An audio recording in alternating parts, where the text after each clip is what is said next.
뉴욕 증시가 또다시 하락 마감을 했습니다.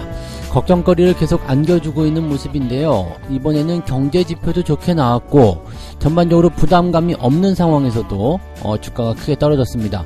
국채금리 역시도 하락세를 살짝 보였기 때문에 지금의 하락은 이제 뭐 어떤 경제적인 상황이나 또 다른 어떤 변수 그런 것들이 아니라 투자자들의 심리를 괴롭히는 그런 형태의 모습이 아니겠는가라고 판단되고 있습니다.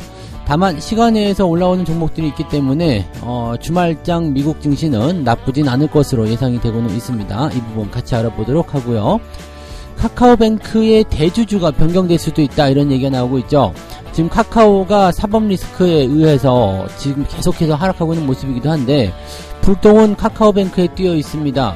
왜냐면 대주주가 변경될 수 있는 가능성, 보통 대주주 변경은 나쁘지 않은 소식인데 이런 식으로 나오는 대주주 변경은 굉장히 좀 피곤한 상황이 될 수 있겠죠. 그래서 이런 부분들 같이 좀 알아봐야 될 것 같고요.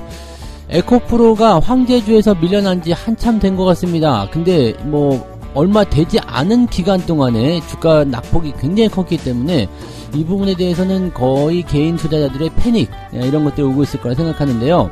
에코프로를 비롯해서 에코프로 BM 뭐 등등 2차전지 관련 종목군들의 하락세가 계속 짙어지는 가운데 에코프로를 이제라도 팔아야 되나 또는 2차전지 관련 종목들에서 손절 이야기도 슬슬 나오기 시작했는데 어떻게 봐야 되는지 알아보도록 합니다.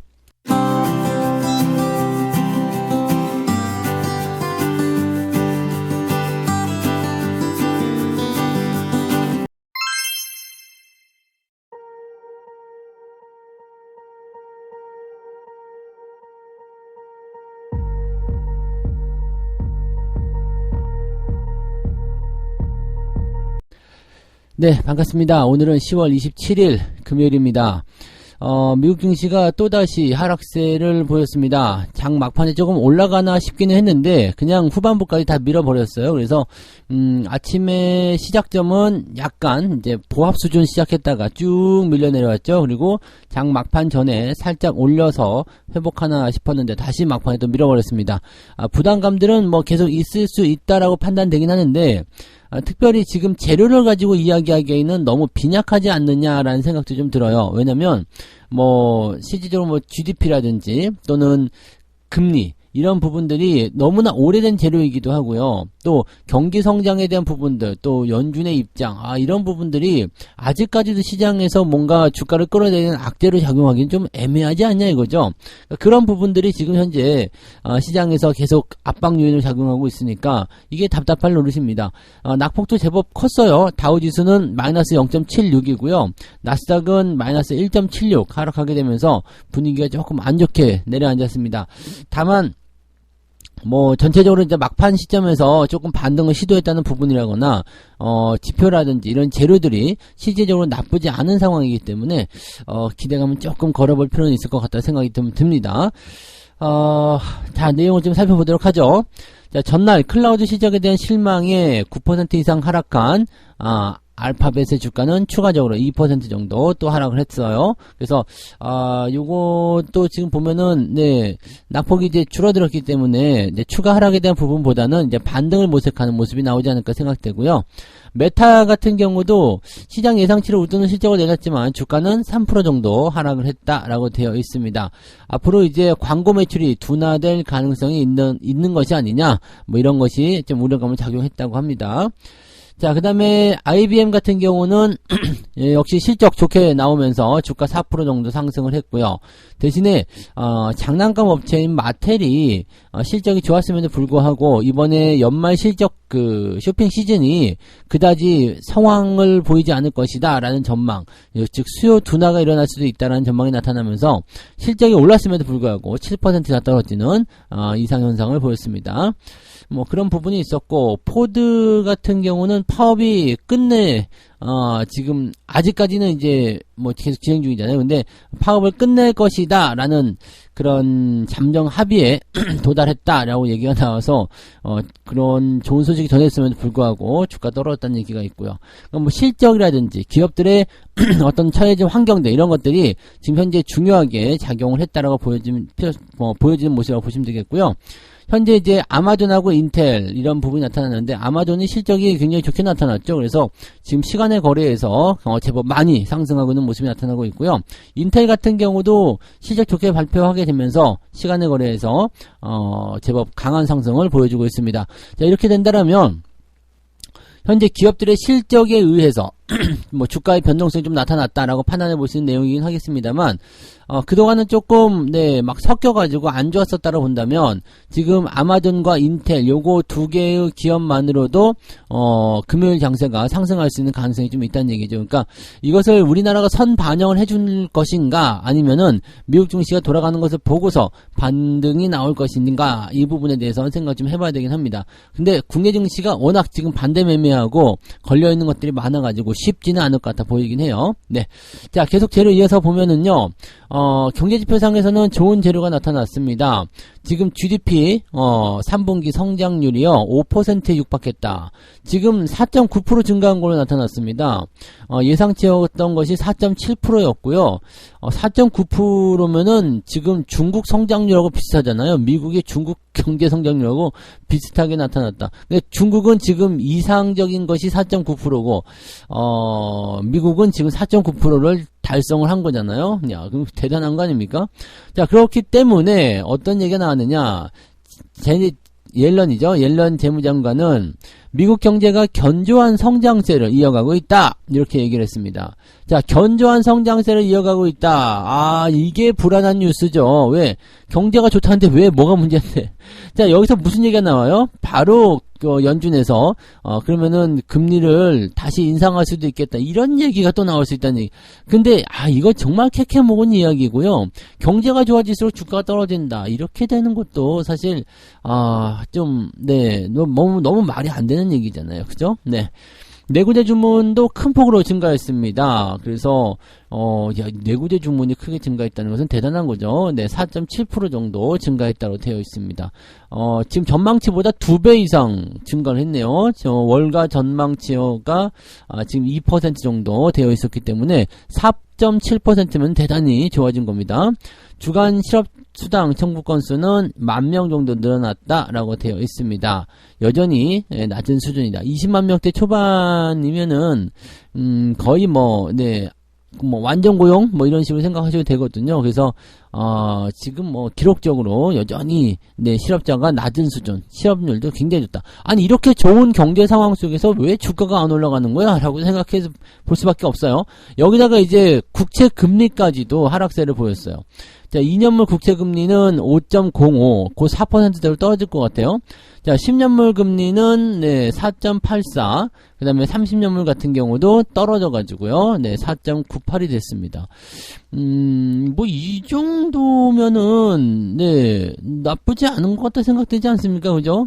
나쁘지 않고, 이 정도면은, 오히려 주가가 크게 올랐어야지 정상 아니냐라고 할 수 있을 정도인데 주가가 내려가 있었다라는 것이 조금 이해가 안 되는 부분이에요. 그러니까 지금 같은 경우를 생각해 보게 되면 투자자들의 심리를 이용한 그런 형태의 흔들기, 이런 모습을 좀 볼 수가 있겠죠. 반등을 안 하는 것이 이상한 그런 형태의 모습이라고 보셔야 되는 거예요. 그러니까 지금 같은 시장 상황에서 이런 게 다 있어? 라고 얘기가 나올 정도가 되는 거죠. 근데 국내 증시 같은 경우는 지금 보면 오늘 같은 경우 반등을 해줄 수도 있을 것 같기는 합니다만 오전 시점에서는 쉽지 않을 거예요. 왜냐면 어제부터 이어진 반대 매매의 행렬이 당분간 더 이어질 것 같거든요. 그래서 주가 하락이 더 진행될 수 있는 그런 과정 속에 있기 때문에 만약에 주가가 반등을 시작한다고 하더라도요, 현재로서는 오후에, 슬슬 올라가지 않을까, 또는 오전 장세 지나서 10시 이후, 11시 이후, 이렇게 나오지 않을까 생각됩니다. 왜냐면, 이게 시작하면서부터 주가가 꽝 하고 떨어지는 형태로 시작할 가능성이 높거든요. 물론 이제 받아주는 흐름들이 굉장히 많다고 한다면 모르겠습니다만, 전날부터 내려온 그 반대 매매와, 그 다음에 추가 하락에 대한 압박감, 이런 것들 보시면은 오늘 시작점도 그게 녹록지는 않습니다. 근데 잘만 하면 오늘 오전이 저점으로 연결이 되면서 주가가 빠르게 반등할 수 있는 가능성도 있으니까 이런 부분들을 좀 체크하면서 매매에 대응을 해주시는 것이 유리할 수도 있겠다 판단됩니다. 참고하시기 바랍니다. 자, 두 번째 이야기 넘어갈게요. 카카오뱅크의 일대 주주가 바뀔 것인가? 이게 왜 중요하냐면, 네, 은행주로 포함되어 있는 부분이기도 하고요. 또 카카오라는 그 상징성에 대한 부분이 이제 붕괴가 되는 상황으로 갈 수 있다라고 얘기가 되는 거거든요. 여기가 지옥이다, 뭐 이런 얘기 나오고, 사람들이 지금 거의 집단 멘붕이에요. 카카오가 빠진 것도 못해서 카카오 뱅크까지 빠지고 있다, 뭐 이런 거 아니겠습니까? 카카오가 SM의 주가를 조작한 혐의로 검찰의 송치가 되면서, 주가도 계속 떨어지고 있고요. 네, 최대 주주 위치도 흔들거릴 수밖에 없다, 라고 얘기가 나오고 있습니다.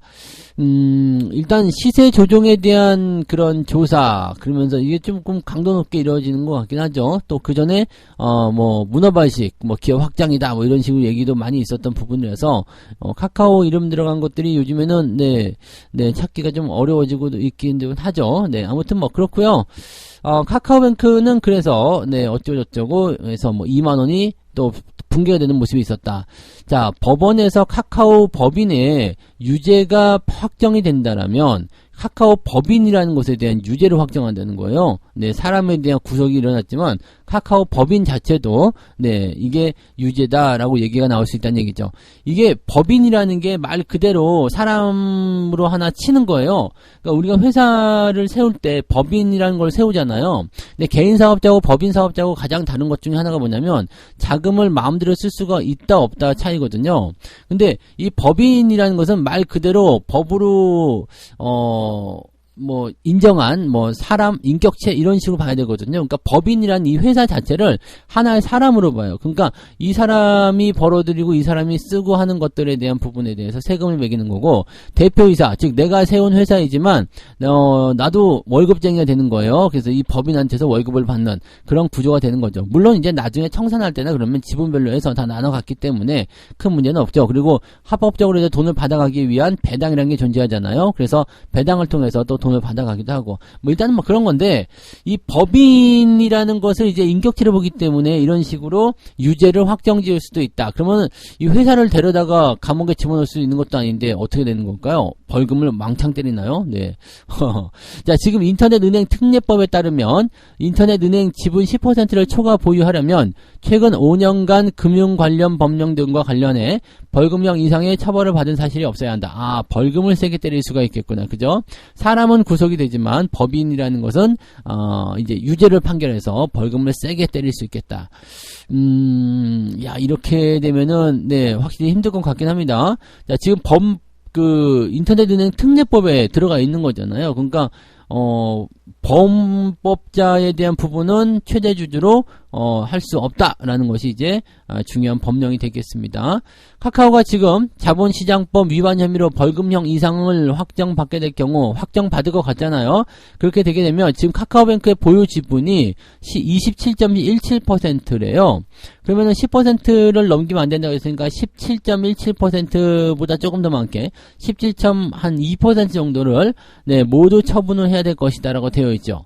와, 이게 문제군요. 네, 17.7%, 17.2%, 3% 정도를 처분을 해야 되는데 이게 뭐냐면 매도가 나온다는 얘기입니다. 네, 최대 주주가 바뀌는 거는 사실 기대감이 좀 있죠. 그래서 최대 주주 변경을 수반한 그런 주가 거래 이런 거 하면 주가가 대부분 올라가긴 하거든요. 만약에 카카오가 다른 어떤 제3자에게 카카오뱅크를 넘기고 싶다라고 해서 이 17.2%, 3%에 해당하는 지분을 그쪽으로 넘긴다라면 그거는 어떻게 보면 호재가 될 수 있는 내용이에요. 근데 지금 이렇게 그냥 시장에다가 내놔야 되겠다는 얘기가 되는 거잖아요. 시장에다 팔겠다. 와, 이거는 네, 엄청난 악재라 보셔야 됩니다. 그래서 하락세가 계속 진행될 것이다. 카카오 같은 경우. 근데 카카오뱅크 역시도 주가가 계속해서 떨어질 수밖에 없을 것이다라고 되어 있습니다.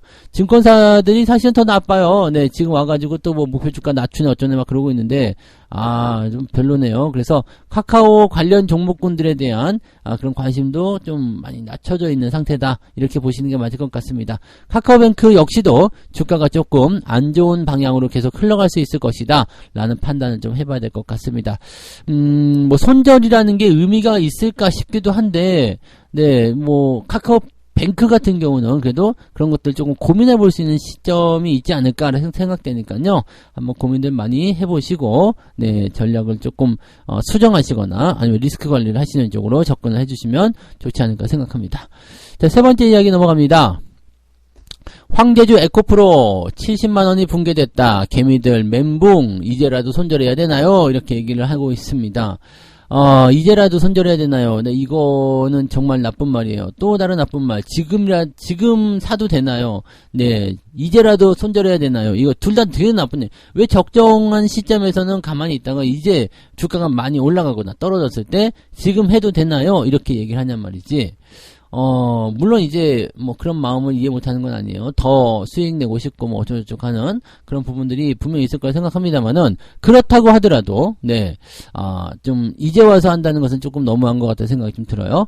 자, 어쨌건 네. 에코프로비엠이 지금 최고, 주가가 또 떨어졌죠. 20만원 붕괴됐었고요. 에코프로 HN도 급락했고요. 에코프로도 70만원 깨진 상태에서 오늘 한 번 더 흔들어버리면, 앞자리가 5자리로 바뀌는 상황을 좀 볼 수도 있어요. 그러니까, 지금 현재 시점에서는 조심들 많이 해야 될 것 같다는 생각이 좀 듭니다. 악재가 상당히 많이 있었기 때문이다라고 되어 있는데, 테슬라의 실망스러운 실적, 그리고 GM사의 네, 전기차 생산에 대한 그런 뭐라 그럴까 감산, 네, 이렇게 봐야 되겠죠. 생산 목표치를 하향 조정했다라는 거, 이런 부분들이 전체적으로 좀 안 좋았었고요. 그다음에 주가가 변동성이 좀 계속 보였죠. 네, 그다음에 실적이 좀 안 좋게 나타났었던 것들도 기업의 어떤 변동성에 또 한몫을 했을 것이라고 판단할 수밖에 없습니다. 전반적으로 봤을 때, 이 전기차 또는 이제 에코프로 포함한 모든 부분들이 썩 좋지가 않습니다. 근데 시총 상위에 있다 보니까 얘들이 흔들리면서 지수가 같이 흔들려가지고 이게 제일 짜증나는 것 중에 하나죠. 네. 상반기, 특히 이제 코스닥이 전 세계적으로 압도적인 수익률을 기록하게 도와줬던 2차 전지의, 이런 그 포지션은 오히려 이제 시장에게는 좀 독이 되었다라고 되어 있죠. 일단은 올라가고 있을 때는 잘 못 버티고 내려가고 있을 때는 오히려 잘 버티게 되는 그런 상황이 되었다. 주가가 내려갈 때마다 더 사야 되겠다라고 생각하는 사람들도 많이 있더라고요. 네, 그런 사람들 많이 있어요. 지금도 분할 매수해야 된다, 3년 보유해야 된다, 이렇게 얘기하는데, 네, 망하지 않으면 그냥 보유하셔도 되겠죠. 네, 근데, 지금 제가 생각하기에는, 네, 그건 의미가 없어요. 지금, 어차피 주가가 만약에 거품이었다라든지 아니면 성장성에 대한 부분들이 이제부터는 실망감으로 나타났다라고 한다면, 그 기대감을 통해서 올라간 그 주가 상승률을 거의 대부분 다 반납을 해야 되거든요. 그래서 이런 것들은 그다지 좋은 소식은 아니겠죠. 또 에코프로에는 악재가 또 있었죠. 네, 이 이동채 전 회장의 계좌에서 해킹이 일어나가지고요, 25억 원어치를 팔아먹었다, 이렇게 얘기가 나오고 있습니다. 그래서 이런 거 같은 경우는 네, 실제로 정말 그렇게 된 건지 아닌지는 알 수가 없겠습니다만, 시기가 너무 공교롭지 않느냐, 이런 식의 합리적인 의심도 같이 나오고 있다고 합니다. 그래서 정말 해킹이 맞냐, 이런 얘기도 있으니까요. 네, 아무튼 그런 것들은 네, 어쨌든 룸모고 생각일 뿐이니까 굳이 여러분들이 네, 거기서 상상의 나래를 펼칠 이유는 없습니다. 팩트만 보는 게 뉴스잖아요, 그죠? 네, 근데 팩트만 봐서 나올 수 있는 뉴스는 테슬라의 영업이익 감소라든지 또는 이제 그 GM사의 생산량 감소, 이런 것들이 부담감을 줬다라고 볼 수가 있겠죠. 그래서 일단 악재가 많은 상황에서 주가가 계속 떨어지게 되면 높은 가격에 산 사람들은 일단 집단 패닉, 투매라는 것을 만들게 되죠. 그래서 이 패닉 셀링을 하게 되는데, 그런 포지션이 아직까지 눈에 보이지 않죠. 그래서 변동성이 훨씬 더 커진다거나 아니면은 움직임이 좀 바뀔 수 있는 그런 시점이 된다라면 그런 부분들이 나올 수 있겠다 판단됩니다. 자, 지금 2차 전지가 올라가야 국내 증시도 올라갈 것이다, 이렇게 얘기하는데 그것도 맞게 맞아요. 지금으로서는요, 시가총액이 크기 때문에 그것도 맞게 맞는데, 저는 그런 것보다도 세대 교체가 빨리 확실하게 일어나서 네, 시장이 빠른 안정화를 좀 찾았으면 좋겠다 생각이 좀 듭니다. 네, 이런 부분들 참고하시고요. 네. 자, 그러면 이제 이렇게 해서 세 가지 이야기 전달해 드렸고요. GDP 호재에도 미국 증시가 올라오지 못하고 오히려 하락을 했다라는 부분들 부담스럽게 좀 생각하셔야 될 것 같고요. 근데 뭐 사실 경제지표가 좋아지고 다 나쁘지 않은데 이렇게까지 주가가 떨어져야 되는 이유가 도대체 뭐야? 라고 생각이 들 수도 있을 것 같아요. 그리고 시간의 상황을 좀 보니까 네, 결과적으로는 이제 오늘 저녁이라도 미국 증시는 반등이 가능할 수 있겠다. 이렇게 생각을 해보셔도 괜찮은 것 같습니다. 카카오뱅크의 대주주의 변경, 그 일반적인 대주주 변경이라면 나쁘진 않은데 요 사법 리스크로 인해 가지고 팔아먹어야 되는 상황이 되기 때문에요. 주가가 네, 추가적으로 더 떨어질 수 있다라는 것에 대해서 초점을 좀 맞춰주셔야 될 것 같습니다. 자, 근데 에코프로 지금이라도 손절해야 되나 말아야 되나 이렇게 얘기가 나오는데 이거는 사실 스스로 결정을 해야 되는 부분이기도 하고요. 그래서 지금 에코프로에 대한 부분들은 악재가 상당히 많다고 그랬죠. 테슬라 실적, 그 다음에 GM사의 그 감산, 네, 이런 것들. 특히 전기차 감산 이런 부분들이 이제 영향을 좀 주게 되는 거고요. 또 전 회장님의 그 해킹 소식 이런 것들 사실 뭐 여러 가지 악재들이 동시다마저 나오는 것은 뭐 악재의 특징이긴 합니다만은 왜 그 나쁜 놈들도 몰려다니잖아요. 그런 것 그렇게 생각하시면 되는데 조금 네. 뭐 들고 있기도 못하고 이제는 완전 뭐 계륵 같은 상황이 돼버렸죠. 손실이 많이 나서 팔아먹는 것도 무의미할 것 같고 근데 무의미할 것 같지 않습니다. 지금에도 비중을 축소하거나 리스크 관리 하시는 게 맞지 않을까 생각돼요. 네. 자, 책 한 곡 읽고 마무리하도록 하겠습니다. 63페이지요. 스타코믹스 63페이지. 재미있는 것은 자수성가로 성공한 사람들은 모두 다 성공 스토리가 눈물겹다. 실패는 내가 포기했을 때 만들어지는 업적이고 포기하지 않으면 결국 성공으로 향하게 될 것이다. 주식 투자를 할 때도 시장이 왜 이렇게 힘들게 하지? 라고 생각이 들 때가 있는데 그럴 때 생각을 한번 해보자. 주식 투자가 언제 쉬웠던 적이 있었던가? 네. 주식 투자는 항상 어려웠던 것 같아요. 장이 올라가도 어렵고 내려가도 어렵고 지나고 보니까 와 그게 좋은 장이었었구나 라고 생각이 되는 또 그런 상황이 되는 거죠. 자, 뭐 어쨌건 네. 어려운 시기입니다. 조금씩, 네, 더 힘을 내셔가지고, 평소보다 더 단단하고, 더 잘, 시장을 극복해 나가시기 바랍니다. 시장이 올라서게 되면 빠른 속도로 회복이 될 것으로 생각되고 있기 때문에, 그런 부분도 10분 활용을 좀 해줘야 될 것 같고요. 전체적으로는, 네, 점점점 좋아질 수 있는 그런 단계들이 나올 거라 생각합니다. 그래서 지금의 시련은 더 좋아지기 위한 하나의 시험이다. 이렇게 생각하시면서 잘 버텨내시기 바랍니다. 자, 오늘 여기까지 이야기할게요. 저는 장중시황 때 다시 오겠습니다. 고맙습니다. 본 방송에서 제공되는 모든 정보는 투자 판단의 참고 자료이며 투자의 최종 책임은 본 방송을 이용하는 본인에게 있습니다.